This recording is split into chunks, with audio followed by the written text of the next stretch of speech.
Hello, everyone, and welcome back to Mystic Tides Tarot.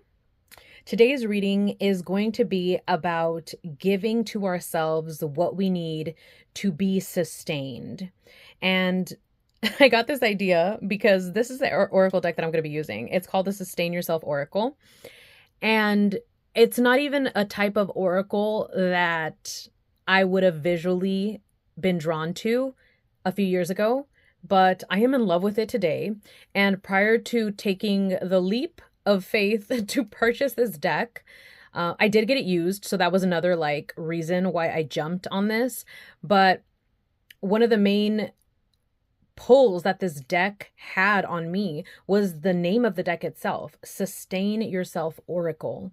It was like the word oracle itself, of course, yes, we have oracle decks, but what does oracle really mean to me is the voice of the divine through media, specifically this being the media. And for the voice of the divine to be giving me that wisdom so that I can sustain myself throughout my life, it just resonated with me on a very profound level. So I don't know why I felt the need to share that with you, but here we are. And I'm going to be pulling out 3 cards from this deck. And the prompt is, what do we need in order to sustain ourselves to the peak, basically? How do we have the ability to be more in tune with those things that will bring towards us not just what we want or what we think we want or what we need, but something that's going to really enforce vitality. So that's kind of where I'm going with this. I'm going to go ahead and start shuffling these cards because this has already been a longer intro than usual. So as you know, feel free to pick more than one pile if you feel so called to do so. And let's go ahead and get a card for pile 1. This one's really calling me. How interesting. This one is sex. Keyword being orgasm. So not just any type of sex and not just sex as a whole, but specifically the orgasm part of sex. Second card, mountain. Keyword amass. So not so much the part of the mountain like, oh, you're climbing a mountain, but what is a mountain? But amassing of what? Of earth, of, oh, here's the third one. It just came out in the middle of me trying to say something about the second card. So we're just going to go with it. So third card, wow, I'm already having trouble with the speaking. Third card is clouds, keyword manifestation. So clouds, you can think about clouds in terms of, oh, like you can't see through, it's not clear. But this is more specifically talking about manifestation and what manifestation can mean in relation to clouds, clouding. So take your time to pick your card. As always, the timestamps will be linked down below for pile 1, 2, or 3. And I'll see you at your reading. Hello, pile 1. So you chose sex. And as I said, you know, this is about not just sex in general or being more promiscuous. This is specifically about the orgasm aspect of sex. Because as you know, you can very much engage in sex and be nowhere near an orgasm. So that's not what we're trying to do here. Okay. Also, these cards are a bit large, so I'm going to have to get a little strategic about how I fit them here, which kind of also makes me think in order to have orgasm, sometimes we must also, too, be strategic.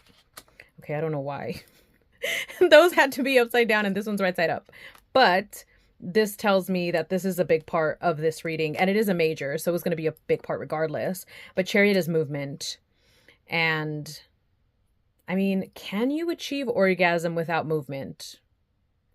I would say that's impossible. And I'm not just talking about physical movement, a movement of all kinds. You know, even when you are trying to create a fantasy in your head in order to achieve orgasm, that is movement of the mind, right? Okay, this will be the last card. Lovers. Oh, perfect. Not that, obviously, you need to have a partner or a lover to engage in orgasm. However, this can be a little bit more of the specifics as to how you get here. So this card is basically telling me, this reading is basically telling me that in order to have movement in this area of your life, we really do need to be on the lookout for a lover of sorts. But the lover cards is also about choices, right?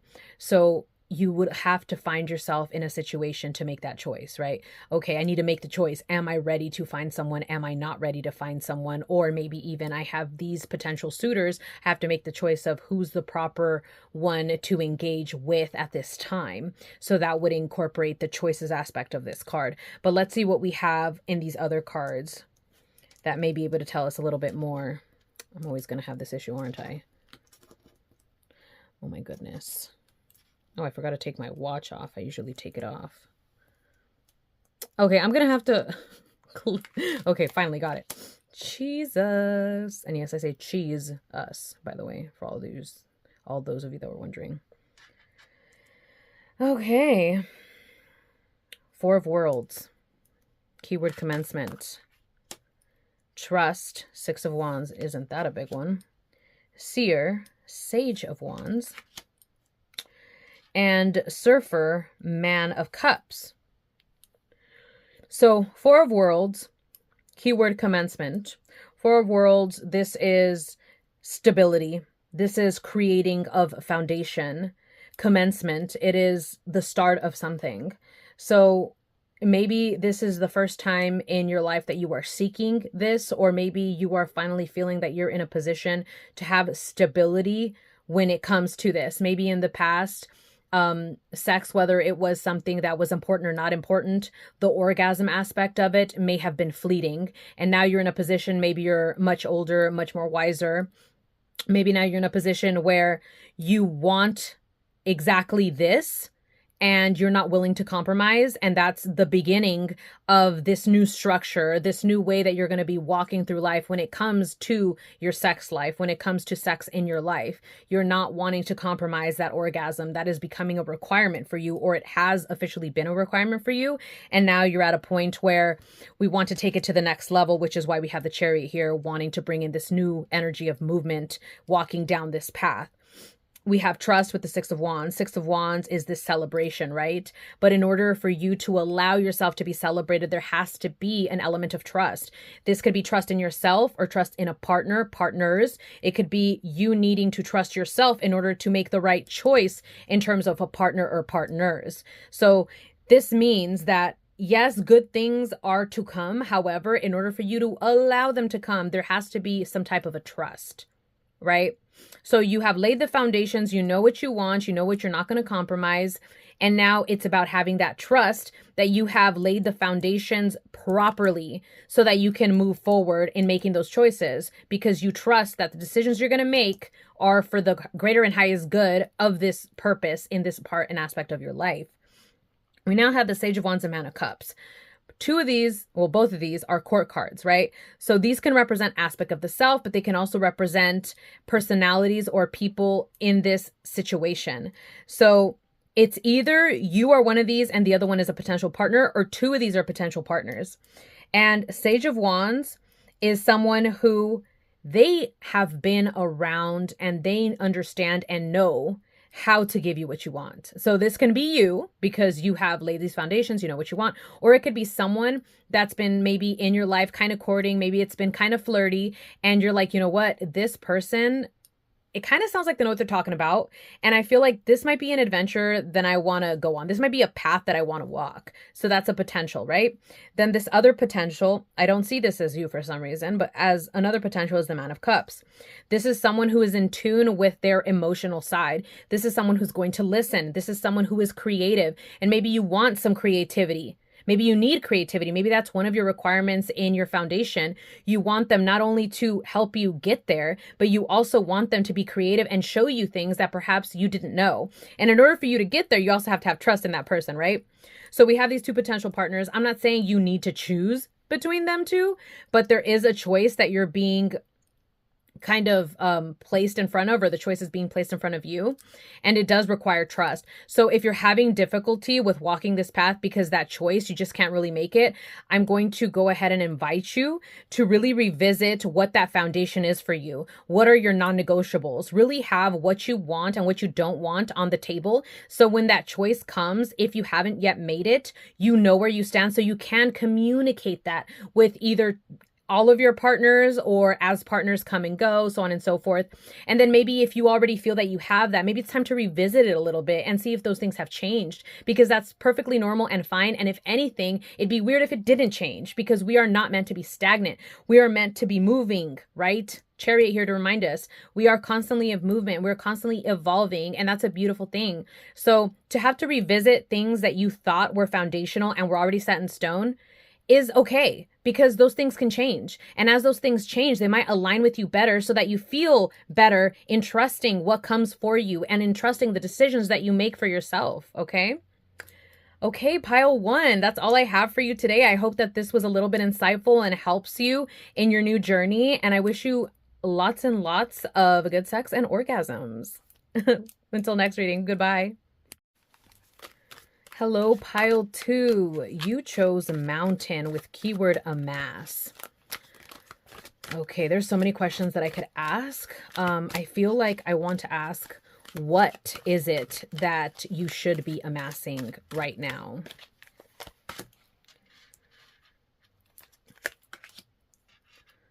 Okay, we're going to stop here. Narrowness, 9 of crystals, and equanimity with 2 of crystals. So both of these are crystals. This tells me this is a lot of things of the mind, right?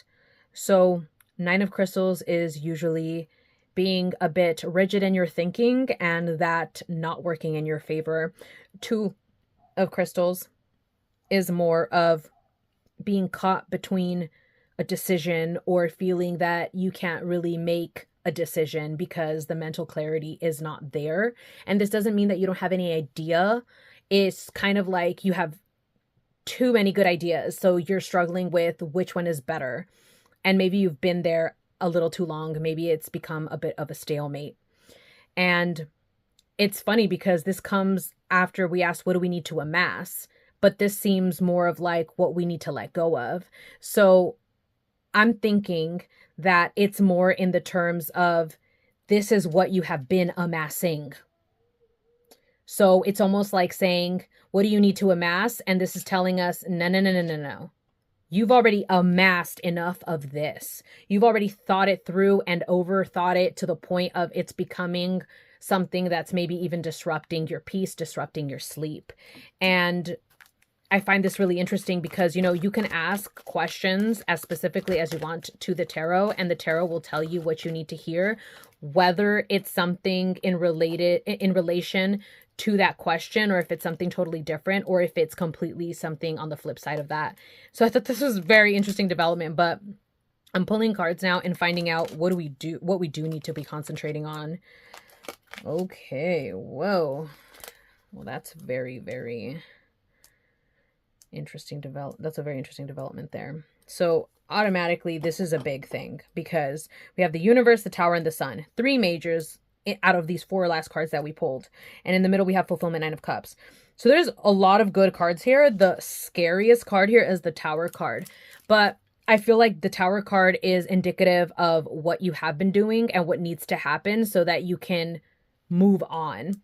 And also touching back on this amass card and the mountain, you know, when you're amassing something, eventually it's going to have its peak, right?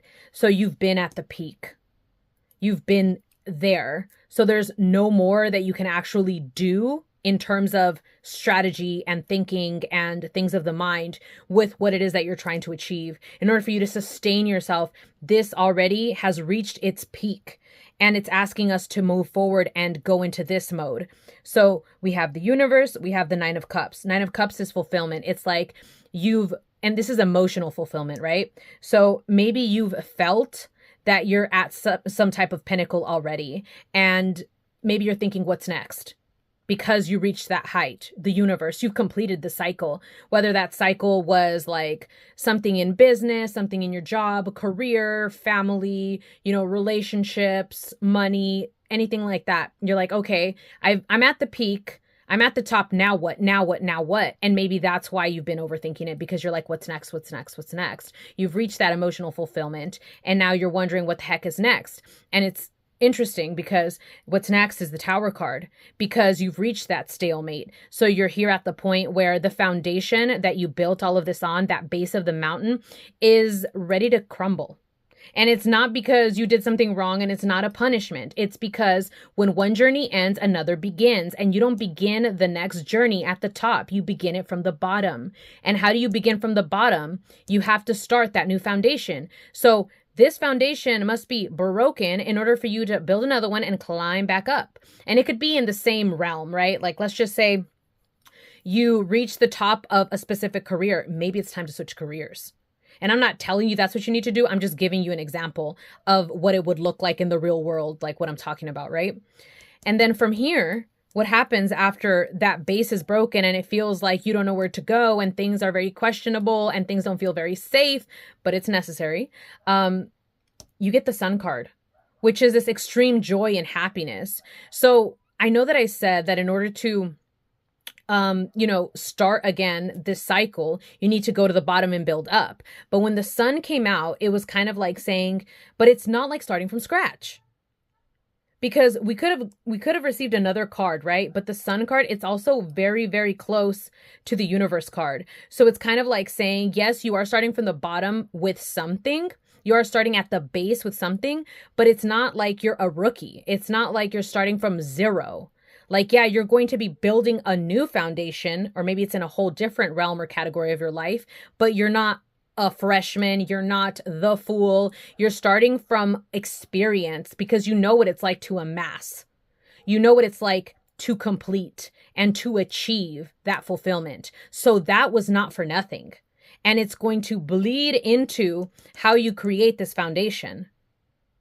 I just got this visual of blood soaking into the earth and then laying bricks on top of that. And it's kind of like saying, the blood, sweat, and tears that happened during your trajectory of amassing this and getting to that completion was not for nothing. I feel like I said that already, but it's kind of like continuing to come through, because all of the journey that is life is built off of smaller journeys that continue to start, complete, to start another and complete. And we can be in different areas of we can be at different points of the journey in different areas of our life.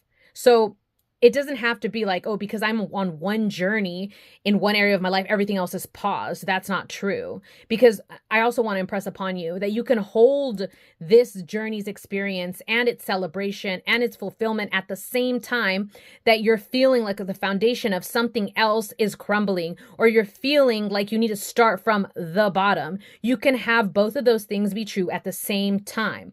Don't think like, this is over, my happiness is over, now I got to focus and be sad about this. No. Okay?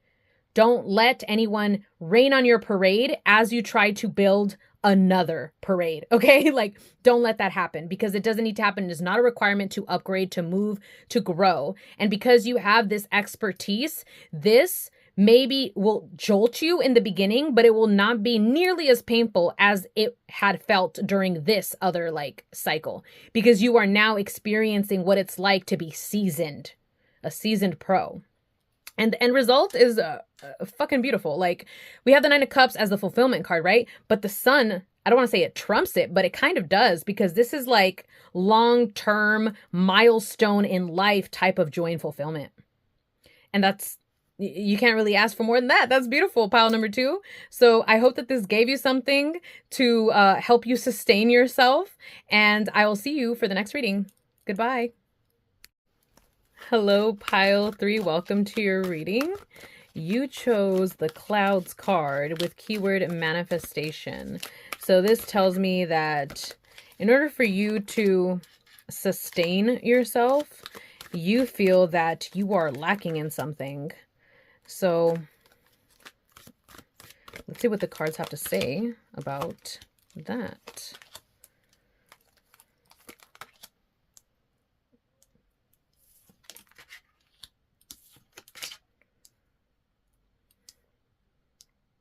A lot of emotion in this pile. That is for sure.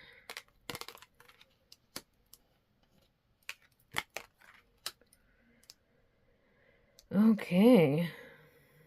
Okay, so automatically right off the bat, we're being called into balance, which is interesting because we have stagnation, we have feeler, brilliance, negativity. Yeah, there's a lot of mental, emotional things going on. And, you know, the manifestation card talks to us about needing to understand that we are constantly manifesting. We are never actually stagnated. And I feel like that's something that you needed to hear.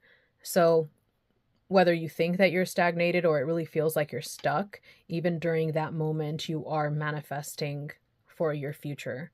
And let me just give you an example of how this is true.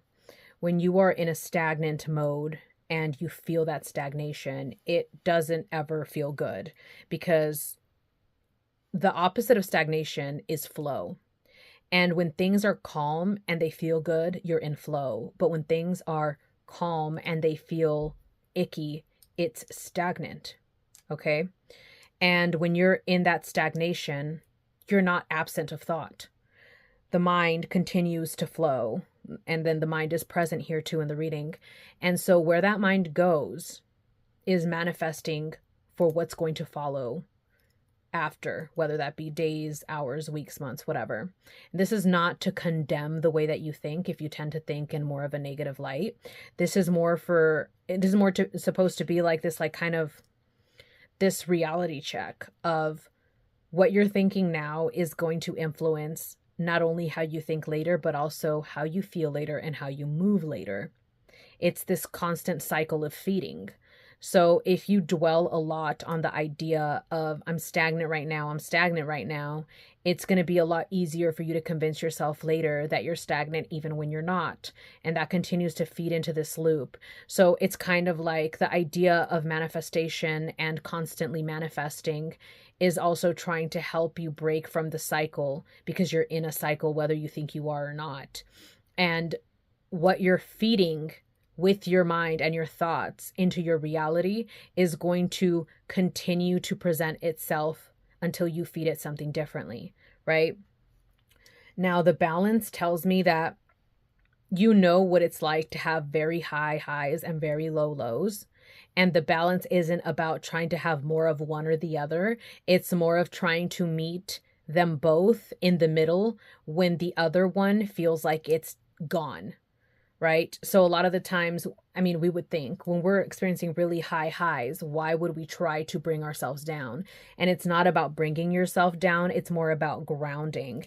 And here we have this Ace of Crystals, right? The brilliance, the Ace of Crystals, the first card of the suit of crystals, which is of the mind. It's kind of like bringing the mind back down a little bit, because when we're having really high highs, our minds also tend to be running really fast and we tend to be a little less grounded, but also bringing back that groundedness in is going to help us really be in that present moment and appreciate and savor those highs instead of just riding the wave like a roller coaster. And then when the ride's over, you're kind of like stumped, like, oh shit, what's next? Like, no, we want to be present and cognizant of what we're experiencing as we're experiencing it, because that's going to give us the best feedback in terms of trying to manifest future things, right?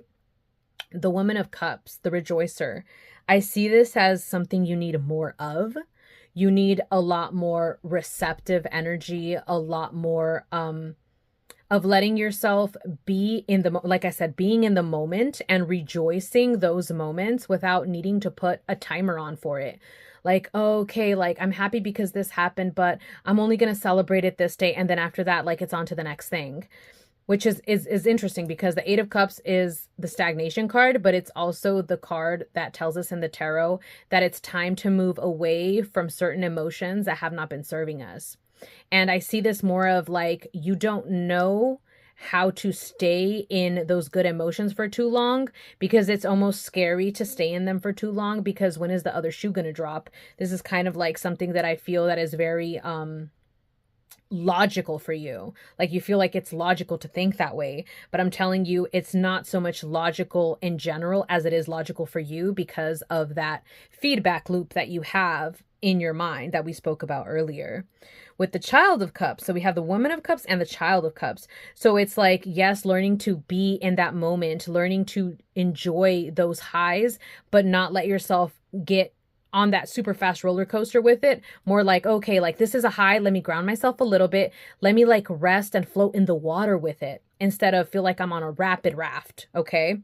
But then the Child of Cups is kind of like, okay, but how can we bring this back into innocence, instead of feeling like it's a productive thing? I'm working on myself because I think too harshly, or I'm too negative sometimes, or I'm trying to speed through life. Like, you know, because this feels like, okay, I'm working on myself as an adult. But this card is like, okay, but how do I bring play back into the equation? How do I bring my inner child out to play? How do I let them feel safe to play in a way where their emotions aren't going to be scary to me? Right? Because a lot of the times we see children screaming and we're like, oh, this is so irritating, or it's so loud, or why is that child screaming, or why doesn't that parent get a hold of their child? Instead of thinking, wow, how beautiful it is to be a child and to be free enough to yell out of nowhere and not feel ugly because people are looking at you, or not to feel judged by others, not to feel like somebody's going to tell you to shut up. We have voices for a reason. Why are we given the ability to scream if we're not meant to scream? And it's not to say that we're supposed to be screaming all the time either. Don't get it twisted.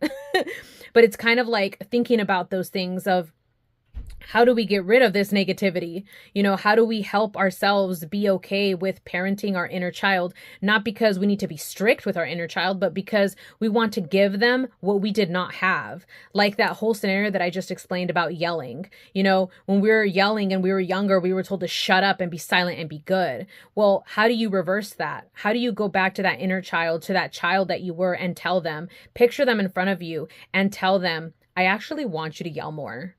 I actually want you to think about a moment that you thought was unfair, and it could have been really stupid as an adult, right? It could have been really stupid, like, oh, okay, well, Timmy over there took my favorite toy and I didn't want him to, because the last time he brought his toy, he didn't let me play with it. So I want to scream about it, and then actually allow yourself to scream about it in real time.